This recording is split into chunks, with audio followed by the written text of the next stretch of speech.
the previous session we discussed about Lord Krishna's teachings, where he'll move his state of telling from the intellectual thing to an emotional appeal. And he teaches Arjuna on these 5 kinds of appeal, psychological approach, where he teaches him or explains him about devotion, persuasion, vanity, personal appeal. And he also tries to instill fear and threat by saying that if he doesn't perform his duties, then it will be a wrong example to others, or there is going to be a kind of unwanted situation that happens if he is not doing his duty, not because he likes or he does not like it, because he is at a position where people look forward towards him. And after this, he finds Arjuna a bit recovering from his symptoms. And that's why he will start continuing, where in the next 10 verses, he will try to impart the technique of right action. The first verse we saw, which is the 25th verse, where he first emphasizes on performing a non-attached action. And we saw in detail what does this non-attachment means, non-attachment to the results of actions, and how to perform selfless actions, and how performing selfless actions gives you internal peace and happiness. And we also related to a verse where it is stated that a human body is meant to serve others. So paropakarartham idam shariram. And also we have seen about altruism, which in the modern days is propagated a lot in the Western side, where they propagate that helping others, or a feeling of helping others and getting happiness from helping others increases your mental mood and also your hormonal systems and your emotions. We have seen this video on how they scientifically showed it, and also seen the difference between a self-realized person and a person who is ignorant, how they relate themselves to the action and work in this world. Now we will continue from the verse 26. Na buddhibedam janayet ajnanam karma sanginam joshayet sarva karmani vidvan yukta samacharan. Here he is telling, let not the wise man unsettle the minds of ignorant attached to action. Acting united, let him render all actions attractive. He has told that by unattached actions, by doing a selfless service and not getting attached to the results of action, one will be able to get self-realization, or one will be able to attain the kind of experience that one will have, that we are all trying for. And coming to the next verse, he states, okay, now you have understood that doing unattached action takes you to a certain experience within yourself. Because you have experienced that, don't go and try to unsettle the minds of ignorant. Still, the people who think that happiness is outside and go in the pursuit of happiness outside, to such ignorant people, don't try to preach and try to change the minds. Because you cannot change the mind so easily just by preaching. Everyone is bound with their own vasanas, their own temperaments, their own karmas, and everyone will get their time. So what are you supposed to do in this situation? You are supposed to practice what you have learned, and let your practice be inspirational to others. Let them see you, get motivated from you, and they themselves decide to change them. Not you going and preaching them and trying to get them change in this aspect. So people cannot, particularly in the spiritual, at least materialistically, when you preach, people try to follow because you will be able to show the results. They are all like, whatever is experimental, you can prove to them and make others believe what you are saying is right or wrong. But when it comes to the spirituality, which is an experiential reality, it cannot be shown to people just by saying, if I say that I am a self-realized person, none of you will feel whether I am, you all cannot know whether I am a self-realized person or a not self-realized person. Or if I say certain statements, you don't know whether I am really following it or not, because this is totally an experiential reality. which everyone have to learn, follow, experience. The experience I have got might not be the same experience you will get. It differs from person to person. That's why, particularly in this spiritual journey, you cannot force others for higher values. For sure, you can guide the spiritual speakers, but don't expect the why he is telling this verses. He has told about unattached actions. So he's saying, because you are now so energetic, your mind, generally what happens when you get something good or when you experience something good, our tendency, our mind is to share the good thing with others, and you want others also to follow the good. You will be so anxious, or you will be so very much enthusiastic that you also follow this, you will also feel good, you will have no worries because you will always be happy. So we want others also to be happy, and with that good intention we tend to be more anxious. And Lord Krishna says here that anxiety will not help you in any way. The result oriented action that others also change the way you have changed will not work. So Arjuna, don't go on forcing people to follow their higher values. The ignorant have lower values, cannot change suddenly. They may understand and even appreciate the value of your words, but they cannot instantly implement them in their lives because of the power of their own vasanas. We have seen that vasanas are the causal body. Vasanas are the result of for our life. Why we have got this body is to exhaust all our vasanas. So it is a causal body, and based on the causal body we have got, and unless the vasanas manifest into a thought, we really don't know what kind of vasanas we have.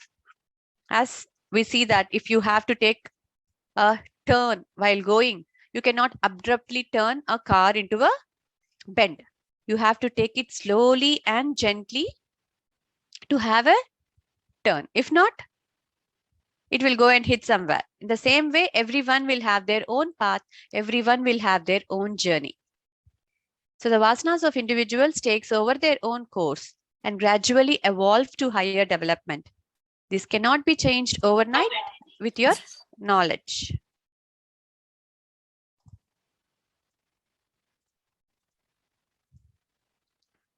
So what is that we have to learn? Pursue the self and gain spiritual perfection so as to attract others by example. You understand that you are beyond your body, mind, and intellect. You understand that you are the source of the divinity, and work with that witness attitude, separating yourself from your BMI, body, mind, and intellect, where you will have a better control over the three, and you can work in objectivity or subjectivity. You can see what is a subject and what is an object. So do not sermonize and unsettle the minds of the less spiritually developed due to their attachment to lower values. You can only lure them gradually to higher values by living up to them yourself. So be an example. So lead by example, practice what you preach or don't preach at all. Walk the talk, people watch what you do more than they listen to what you say. So if you have to be inspirational, you have to practice, not just preach. That's why the class that I have kept for this itself is Learn Gita to Live Gita. Just learning scriptures and telling it for the sake of in a theory way will not get a good impact unless you have experienced certain aspects to yourself. You have applied, you have experienced, you will not really see change in yourself. And when you cannot see the change in yourself, you cannot connect with other people to get a change in them. And as a parenting tip, all the parents can remember this verse as a warning not to be over anxious about the children in trying to get them do what you want, instead of understanding their likes, not likes, but their vasanas, their natural tendencies, because forcing is not going to help in any way. So understanding things, and if you want to bring a positive change in even your kids, first we have to practice what is the change that we are trying to bring in them. It could be whatever we preach, it could be exercise regularly, it could be eat healthy food, or whatever you want to say.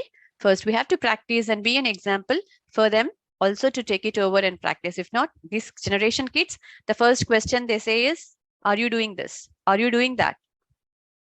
Undoubtedly they ask. It's not our generation kids where we followed, even though we knew that whatever they are saying doesn't make sense, we didn't even have that guts to give them back. But this generation kids are not like that. They give you back, they ask you logical questions, and to answer them logically, we have to be practical. Going to the next verse. Prakrite kriyamanani gunaih karmani sarvashah ahankara vimudhatma kartahamiti manyate. He continues, actions in all cases are performed by the gunas of Prakriti. One who is deluded by egoism thinks I am the doer. We have seen from the second chapter about this, where we saw that everyone by nature, the moment you come into this world, you are stranded with the gunas, the rajas, tamas, and sattva. The three-stranded rope comes as a bundle of Prakriti. Until the time we are with nature, we cannot be away from these gunas. And any action that we perform will be because, or will be in the temperament of whatever guna we are displaying at that point of time in our actions and in our thoughts. And one who is deluded by egoism, here the egoism, ahamkara, in Vedantic terms is not the same ego that we say in the general usage of English. The ahankara here is because of the ignorance of identification of yourself. So when you ask who am I, the I part, to whom are you identifying to? That I is called ahamkara. Are you associating I to your body? Are you associating I to the mind? Or what is that you are associating when you say I am the doer? To whom are you associating that I to? Is the ahamkara.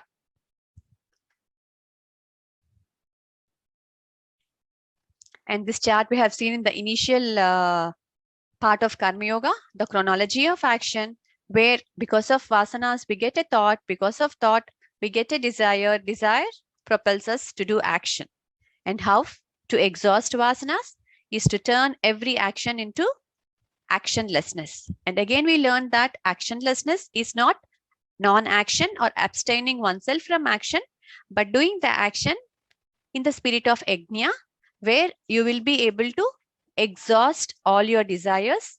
And by exhaustion of all the intelligent exhaustion, it is not that totally you should be desireless. If it is an intelligent desire or intellectually approved desire, it is okay. But if it is a desire that is coming for no reason, just because of the pleasures of the mind, then it will add to more and more vasanas.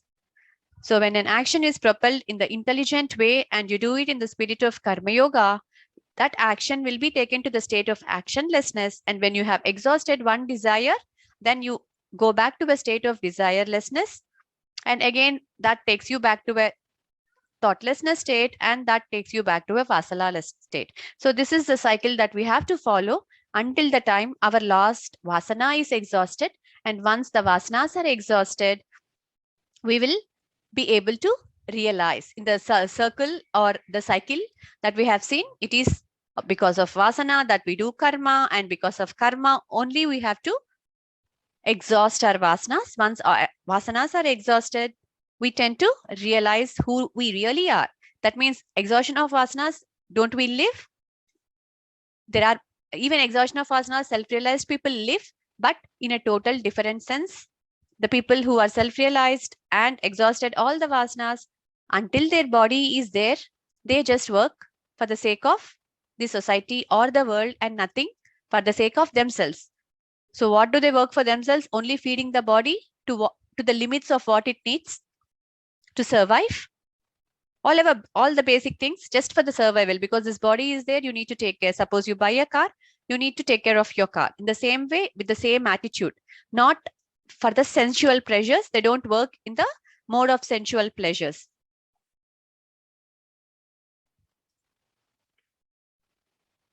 So these are the three gunas that we talked about for many times.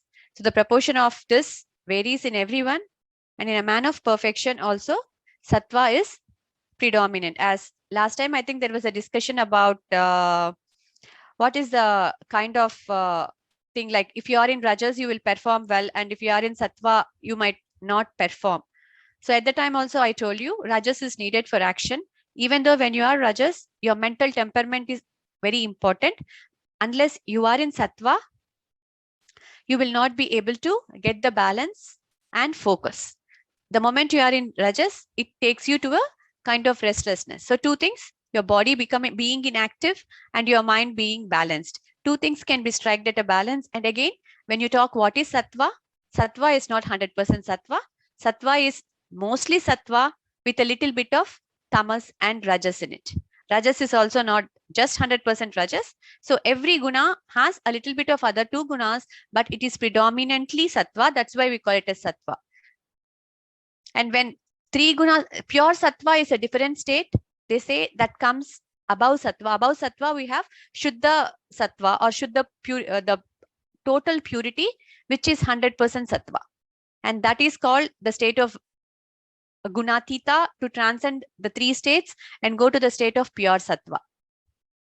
And when we talk in general terms, Sattva is predominantly Sattva, Sattvic, but there will be traces of Rajas and Tamas.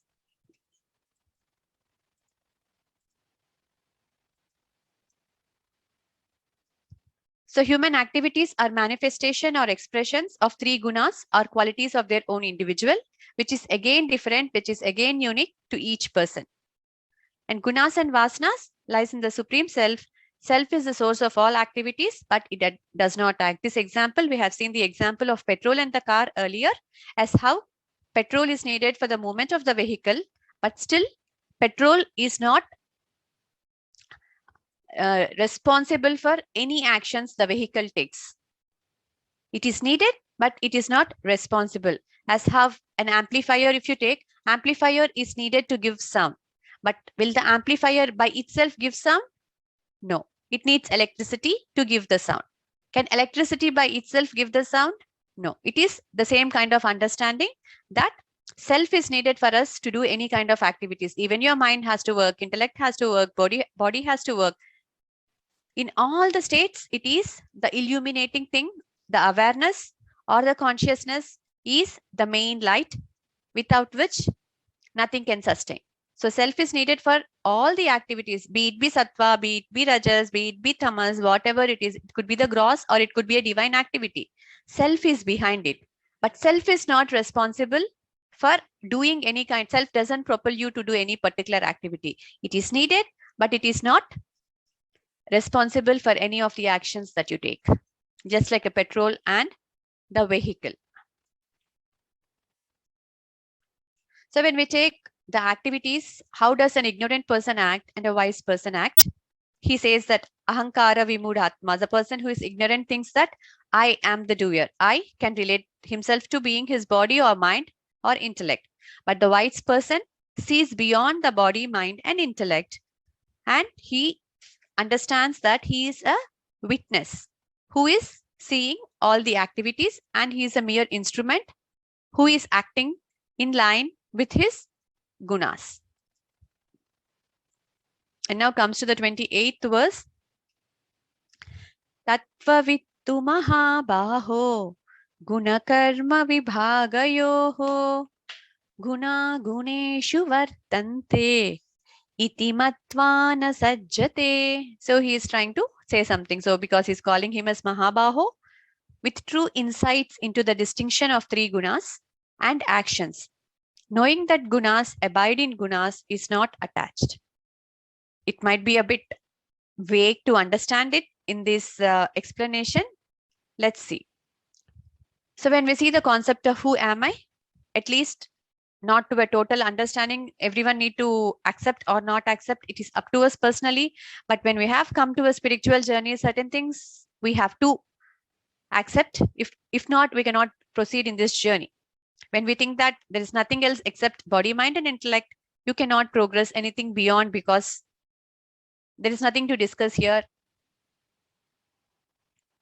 beyond body, mind and intellect if you're not accepting. But when we think beyond body, mind and intellect, even you just think of body, mind and intellect, we have seen the example of electricity and the light. There is a light, but if there is no electricity, the light cannot glow. Just by electricity, we will not get brightness. There needs to be a source to pass the electricity to get the light. Similarly, life force is needed. You think it as whatever it is, there is a certain element of life that is needed for us to operate or express in this world or in this universe. So our body, when we see, are made from the gross elements, or the gross body is made from the 5 essential elements or the Panchamahabhutas. Mind is the world of emotions and intellect is the world of thoughts. Ego, which we said ahamkara, is the sense of individuality that expresses ownership in everything. What is that you relate to? To whom does you give the ownership to when you say about I or any kind of things? And what does an enlightened person do? He recognizes the vasanas, gunas, actions as functioning apart from the self. He realizes that self is different from the vasanas, gunas, and actions. He becomes a witness to his actions. He does not understand the correct identification with the self, the ignorant person, and does not differentiate between the subject and the object. There was one example that was stated in one of the discourses I was going through. In one of the Vivekananda mutts, there was one monk who joined newly, and there was a senior monk who was explaining about all these concepts. So that monk is quite a self-realized monk who is doing his spiritual sadhana. And he was telling that we are a witness, a Sakshi Swabhava, and we are separate from the body, mind, and intellect. Then the senior monk would be pasting something in a pencil with grinding something on a small pestle, and while doing it, he will hit his hand.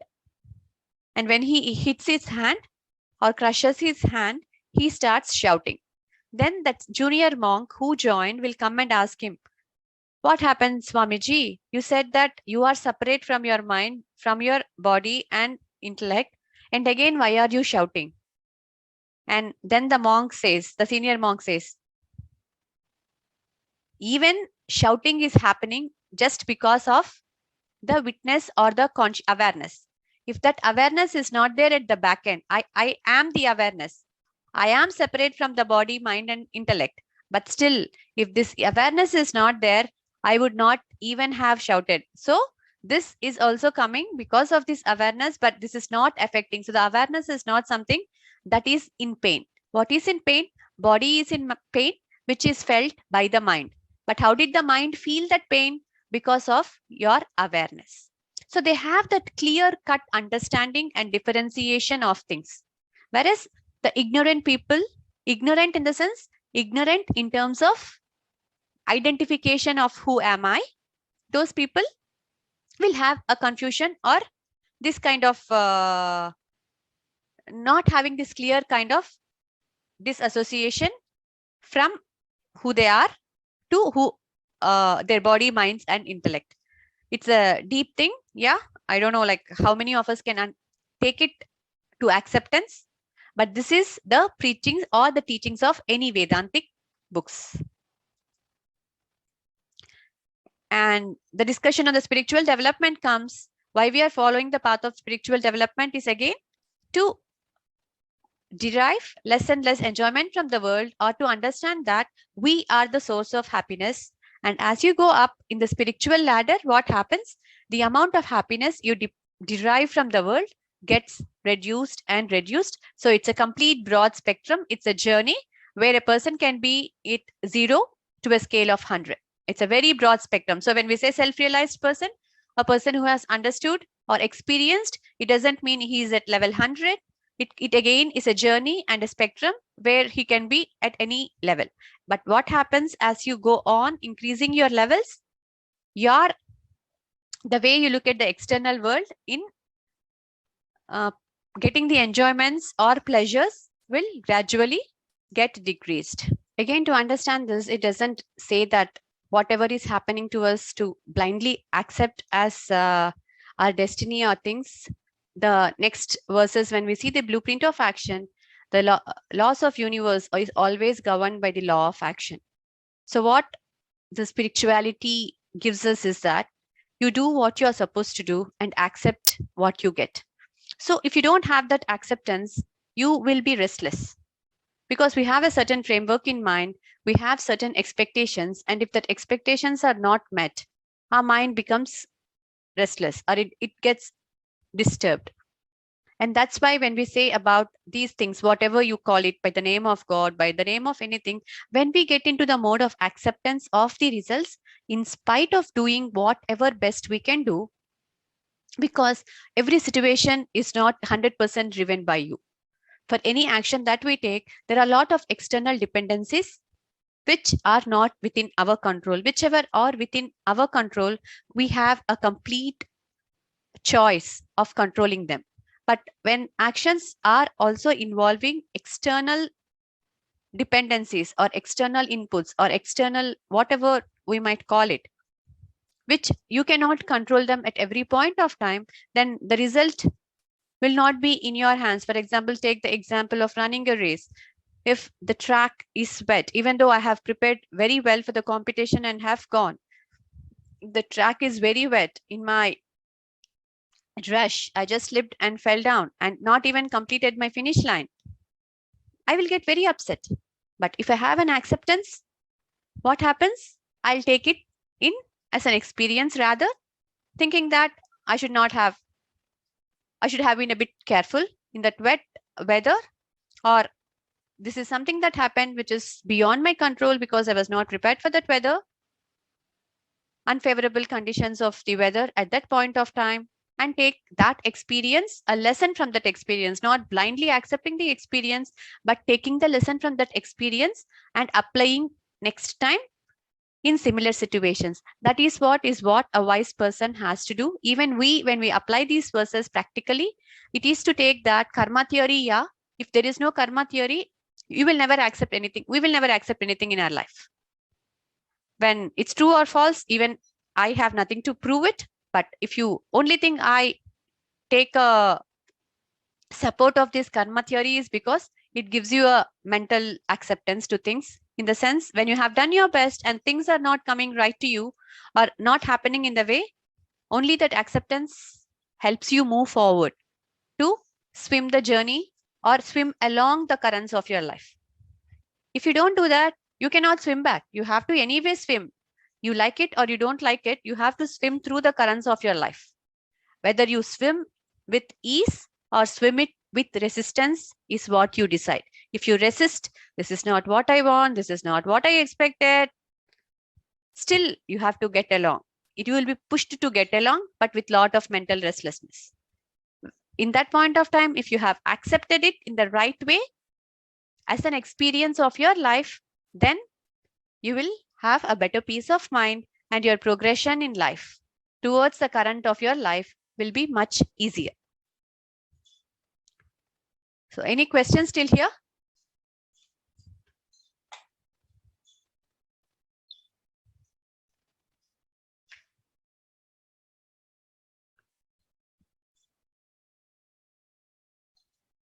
All fine? No questions? No questions, Abhi. Okay.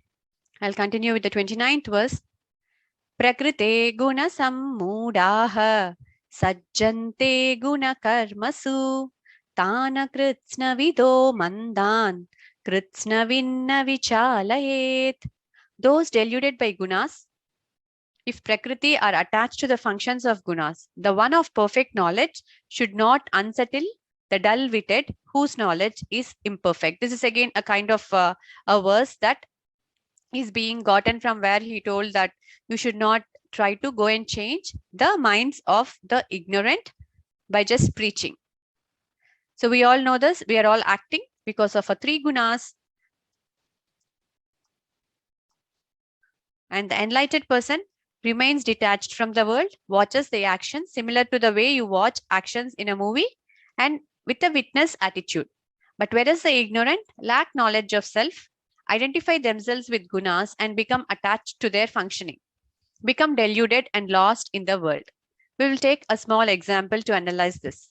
Suppose 6 or 7 kids along with their parents went to a 3D theater to watch a movie.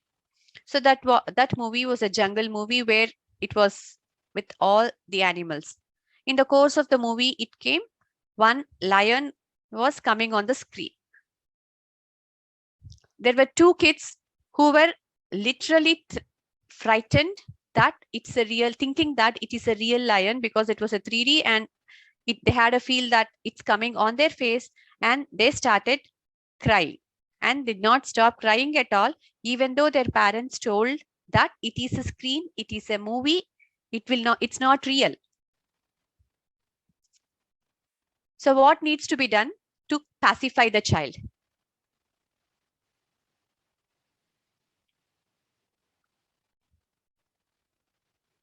How will the child believe that it is not real in the theater situation?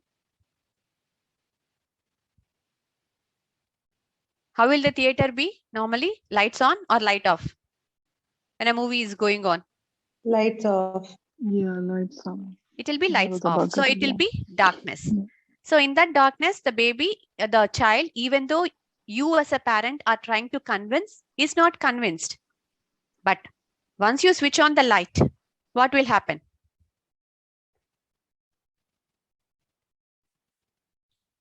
Once we switch on the light, the baby will understand that, yes, it is not real because it doesn't see the lion in front of the baby as it expected when the movie was going. So it stops crying immediately because it realized that it is not real. The same situation when we apply to ourselves in the context here. Even though you read Bhagavad Gita and Lord Krishna says, now I say, or anything says, until you experience that, you will not get a strong belief in that. Even though we say with conviction, knowing that it is not true. The same this might be a very small example, but it's a very apt example to relate. The same way how a actor, movie actor, or a theater actor, or a drama artist is not affected by the roles they are playing in the movies. They might play any kind of role, a heroic role, a villain role, a murderer role, or whatever it could be. It is up to the time they are acting. They have that separation. I am acting. So that is nothing to do with who I am in my real life. I am in my real life a person with so qualities. The thing that I am doing there is just part of me, which is acting. And whatever happens, even I go and act, I die in the movie, it is not going to impact my personal life in any way because I have a clear understanding. I have a clear disassociation of myself and the stage, what is happening in the stage. The same way here, all the kids who know that it is a 3D theater, it is a movie, and it is not real because they have experienced it before, or they know it, they have believed about this before, will not be disturbed. They will enjoy the movie. But who have no idea about what reality is and what unreal is, comes for the first time to experience, they will not believe that it is not unreal unless light is shown and proven to them that this is only the screen. That's what in this verse he tries to say. For the ignorant, when we see what the verse says, delusion happens because of ignorance. So the child got deluded that unreal is real. Why does it happen? Because of the quality. Here, why does we think that we are everything or get entangled to this world? Because of our qualities and the nature. It is nature. It is something that we need to transcend. So this is very natural to be deluded because that comes as a package with our birth, and that's how we are functioning.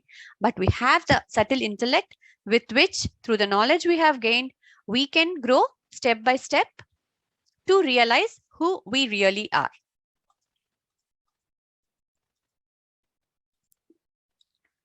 So this is 30th verse, which we call it as the blueprint for right action. So this is the exact technique that Lord Krishna has given, how to do a perfect action. Mai sarvani karmani sanyasyaadhyatma chetasa nirashir nirmamo bhutva yudhyasva vigatajvaraha. He says, renouncing all actions in me, with thoughts resting on the self, free from hope and attachment, fight without fever. Jwara is fever, and here fever doesn't refer to a physical fever, but mental fever. So we will see what this actually means. In the blueprint of right action, there are two things. One is whenever you have to do something, you need to have 100% charge for doing that action. Once you have created that 100% charge for doing that action, you should not dissipate the charge that you have created for doing that action. Most of the times what happens, you will pump up yourself before doing an action, 100% you will get charged. But at the time of doing that, there will be a lot of dissipation of energy. So we will see how to generate that 100% charge when we are doing, and how not to dissipate the charge until the time we finish the action that we are doing at that point of time.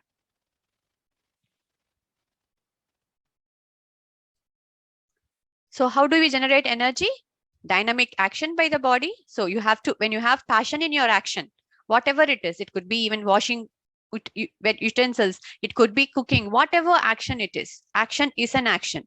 For any action that you do, if you have passion to that action, if you develop passion towards that action, then it generates a tremendous amount of energy. The feeling changes, the chemistry changes in your body when you do something with passion. And when you do something for the sake of doing, thinking that it's a headache, I have to do it, I'm doing it, that kind of feeling will dissipate your energy. But whenever you want to generate energy, you need to be passionate about what you are doing. And then we have three things, right? We have physically body, we have mind, and we have intellect. So first thing, physical body is cleared. So how to generate energy with the help of physical body? By being passionate about the work we do. And by the mind, surrender to an ideal in the mind. Hook up your mind to a goal. When your mind is hooked up to the goal, the monkey will not go on different branches. It will not go and hook up onto different thoughts. So you are cooking, goal set, cooking. This is cooking time. Only the thought that goes in your mind is about what you are doing and what you are cooking. So the moment you are focused or you set your mind, that is what we call it as mindfulness. Mindfulness is nothing but being present in what you are doing. So when you tell to yourself, now I am cooking and my thoughts are going to be, I am going to 100% be aware of what I am doing for cooking. So that is surrendering the mind to the ideal. And after that, we have the third instrument, which is intellect. Focusing of thoughts on the self by the intellect. So here self is taken to, it could be a supreme self or individual self, or it could be a bigger picture of goal that you set for yourself, that what you want to be in your life. So always intellect has a certain goal. For me, my goal is to have a healthy life and exit the world gracefully. So that is what is my highest level intellectually that I have set. So all of us can hook on our intellect to a certain goal. With the help of the mind, to reach that higher goal, we can walk step by step. So your intellect should have a supreme goal that you have set to, and your mind at any point of time when you are working, fix your mind to that goal again, to the work that you are doing. This intellect goal is a bigger picture goal. And your body, when you're doing your actions, try to be passionate about what you are doing. Don't dissipate the energy. This is what is generation. So when you have these three things, what happens? Your battery in your body gets your 100% charged to do the body.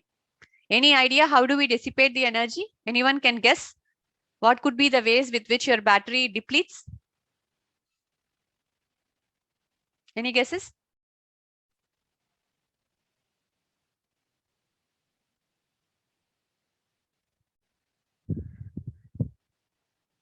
No guesses?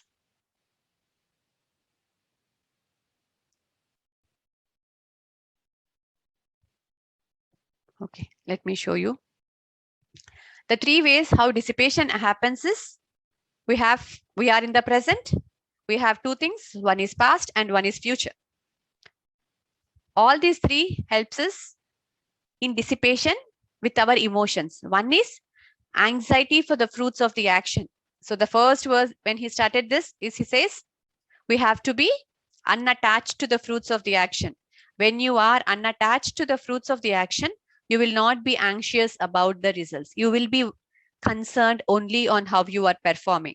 So first thing to remove is anxiety for your fruits of your action, that is for future. Second, worries of the past. When you are doing something, suppose you had a bad experience in the past and now you are doing the same kind of work, then your mind tends to go to back to the worries. Oh, last time when I did this, this happened. So that will deplete the amount of energy you generated. And excitement for the present. You need to be focused. You need to have the energy and passion to do, but it should not be to a level of over excitement where you will miss out something, slip out something, or you will not be able to do your best. So these three methods will help you to avoid dissipation. How? If you stop being anxious of the future, if you stop worrying about the past, and if you are stopping excitement for the present, over excitement for the present. So generate energy, pump yourself 100% charged for the action, and have that 100% charge until you complete that action, so that when there is 100% charge only, you will be able to do your best. Well, you can perform the action, but what will happen with this dissipation is you will not be able to give your best. Even though you had a potential to give your best, you will not be able to give your best. That's why pumping off of energy is important. At the same time, conserving that energy that you have generated is very important until the time you finish. So this technique is to be applied to each and every action you do. These and generate energy, avoid dissipation. Generate energy, avoid dissipation. That is how you will be able to do your best in every walk of your life. I will tell you practical situations where I recall this and used this. Last year when I went to India for my mom's surgery, my dad was not well. My dad was in hospital. So I was taking care of him. At the same time, I had left the kids here in Singapore and went. Both my kids were not well, and I got to know that they had some fever and all. So what happens to the mind generally? Because of attachment that we have towards the relationships, our mind tends to always go back and think about, oh, how is it? It's not like positive thinking also. You start to develop anxiety within you. Oh, how are they? How are they coping up? These kind of things. But practically at that point of time, that anxiety is not going to help me in any way, because having that anxiety, I cannot help my kids anyway by not being physically present. And at the same time, that anxiety interrupts with the current energy levels that I am having, where I am serving another action. So at that time, I consciously practiced to avoid such thoughts. So what can we do for all these things? Thoughts keep on coming. We cannot stop the thoughts.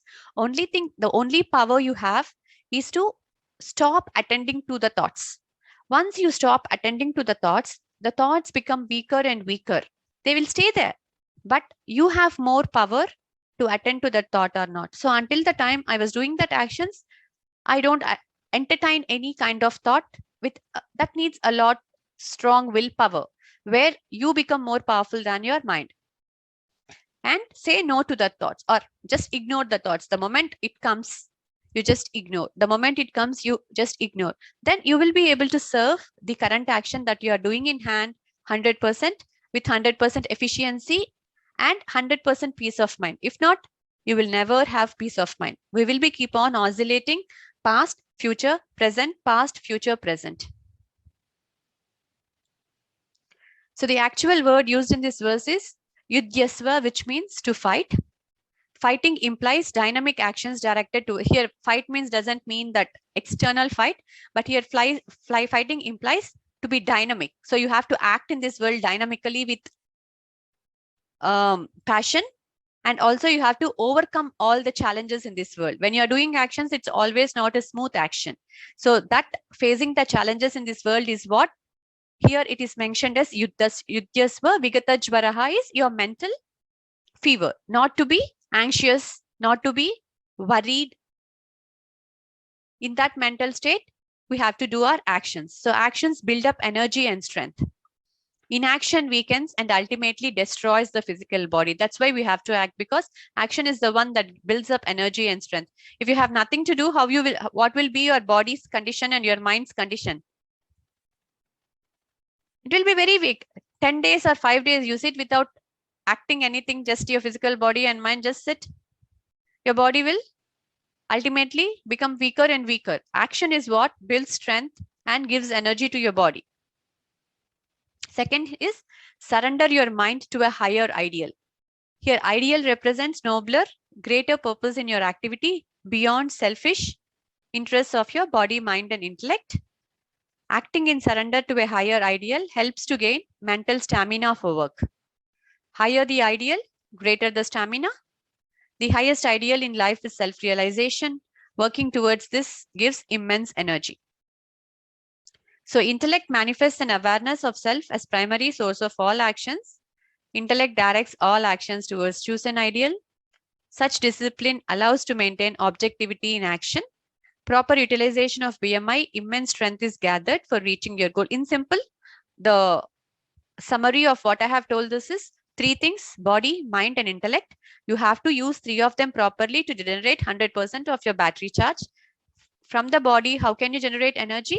By being passionate towards your actions. You like it, don't like it, again, don't get propelled by your raga and dvesha. When you have taken up something, you think and avoid if you're not liking it, but something that you have taken to do it, either develop interest in it or don't do it. Once you have started doing it, develop interest in doing it. Don't do it uninterestedly, whatever phase of work it could be. So first, generate passion to the work that you are doing. Second, keep the mind hooked upon to a goal of the action that you are doing. Third is have a greater, bigger goal for an intellect to keep you always focused and directing in certain path. And 3 possible channels of dissipation: past, present, and future. Why do we have? First is ego, like we have all this my and mine things, where because of that we tend to lose our energy, and we have hope. Hope is expectation, future. So because of that, we dissipate some energy, and again mental fever or excitement.